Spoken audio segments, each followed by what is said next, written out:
Megastar Ram Charan నటించిన game changer సినిమాపై mixed talk వచ్చింది. అయినా కూడా ఆ సినిమా తొలి రోజు మంచి కలెక్షన్స్ రాబట్టింది. కానీ సినిమాపై విపరీతమైన నెగిటివిటీ జరిగింది.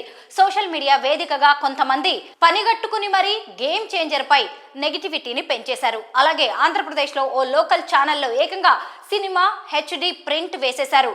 ఇలా గేమ్ చేంజర్ పై చాలా కుట్ర జరిగింది. ఇదే విషయంపై ఇండైరెక్ట్ గా స్పందించిన మ్యూజిక్ డైరెక్టర్ తమన్ ఇటీవలే డాకు మహారాజ్ సక్సెస్ ఈవెంట్ లో సినిమాను చంపేయకండి అంటూ నెగిటివ్ ట్రోల్స్ గురించి చేసిన వ్యాఖ్యలు ఇప్పుడు సోషల్ మీడియాలో విపరీతంగా వైరల్ అయ్యాయి.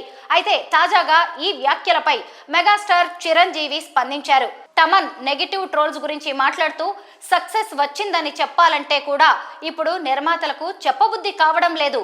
అలా చెబితే అతడిపై మళ్ళీ ఏదో నెగిటివ్ గా ట్రోల్ చేయడం, ట్రెండ్ చేయడం జరుగుతుంది.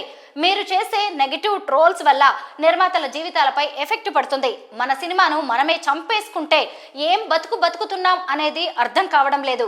విపరీతమైన ట్రోల్స్ వల్ల బాధగా ఉంది. ఒక సక్సెస్ ను ఓపెన్ గా చెప్పలేకపోతున్నాము. ఇది ఎంత దురదృష్టకరం. మీరు పర్సనల్ గా కొట్టండి, కానీ సినిమాను చంపేయకండి, అదే నేను వేడుకుంటున్నాను అంటూ చెప్పారు తమన్.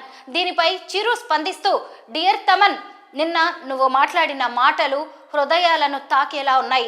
ఎప్పుడు సరదాగా మాట్లాడుతూ ఉండే నీలో ఇంత ఆవేదన ఉండడం నాకు ఒకంత ఆశ్చర్యంగా కూడా అనిపించింది. కానీ మనసు ఎంత కలత చెందితే నువ్వు ఇలా స్పందించావో అని అనిపించింది. సినిమా విషయం అయినా, క్రికెట్ అయినా, మరో సామాజిక సమస్య అయినా సోషల్ మీడియా వాడుతున్న ప్రతి ఒక్కరూ తమ మాటల తాలూకు ప్రభావం ఆ వ్యక్తుల మీద ఎలా ఉంటుందని ఆలోచించుకోవాలి.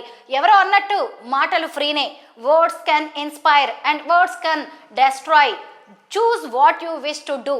మనం పాజిటివ్గా ఉంటే ఆ ఎనర్జీ మన జీవితాలను కూడా అంతే పాజిటివ్గా ముందుకు నడిపిస్తుంది అంటూ ట్వీట్ చేశారు. అంటే గేమ్ చేంజర్ పై కావాలనే నెగిటివిటీని స్ప్రెడ్ చేసినట్టు మెగాస్టార్ కూడా భావిస్తున్నట్టు ఆయన మాటలను బట్టి అర్థమవుతోంది. మరి ఈ విషయంపై బహిరంగంగా మాట్లాడకపోయినా అందుకు కారణమైన వారిని ఇంటర్నల్గా గుర్తించే పనిలో చిరంజీవి ఉన్నట్టు సమాచారం. తమన్ వ్యాఖ్యలతో పాటు చిరు స్పందించిన తీరుపై మీ అభిప్రాయాలను కామెంట్స్ రూపంలో మాకు తెలియజేయండి.